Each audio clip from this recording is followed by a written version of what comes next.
আয়ৈ দেহি ঐ কোনে তোমাক সৰজিলে পূৰ্ণিমাৰে জোন বগা গালৰ ক'লা তিল আয়ৈ দেহি ঐ লক্ষ্মীনে সৰস্বতী কোৱা তুমি কোন চাই চাই হেঁপাহেই চোন পলাই সপোনতো থাকো তোমাক খেপিয়াই মোক ভাল নাপালেও নাই।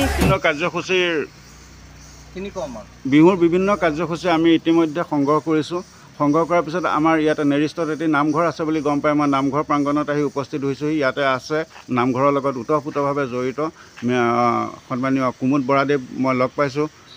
বৰাদেৱক মই সুধিছোঁ আপোনালোকে অসমীয়া কলা সংস্কৃতি ৰক্ষা কৰাৰ ক্ষেত্ৰত যেনেকৈ বিহুখন আপোনাৰ উদযাপন কৰে ঠিক তেনেকৈ নামঘৰতো আপোনালোকে বহুখিনি কাৰ্যসূচী বছৰত আপোনালোকে ৰাখে বুলি আমি জানিব পাৰিছোঁ।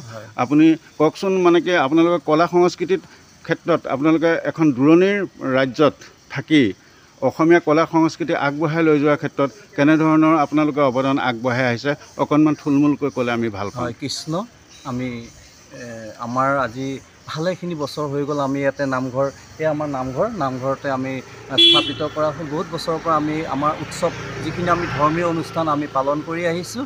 আমাৰ যেনেকৈ বাৰ্ষিক ভাওনা আমাৰ ৰাস উৎসৱ আমি সকলোখিনি আমি যিখিনি অনুষ্ঠান আমি সম্পূৰ্ণ অনুষ্ঠানখিনি আমি পালন কৰি আহিছোঁ। সকলো ৰাইজ আমি মিলি আমাৰ ষ্টুডেণ্টখিনিকো লৈ পেলাই আমি পালন কৰি আহিছোঁ আৰু লগতে আমি বিহুখনো আপোনালোকে আমি আগবঢ়াই লৈ যাওঁ। আপোনালোকে নামঘৰৰ সমাজেই তাৰমানে বিহুখন মানে নামঘৰৰ সমাজ আৰু লগতে আমাৰ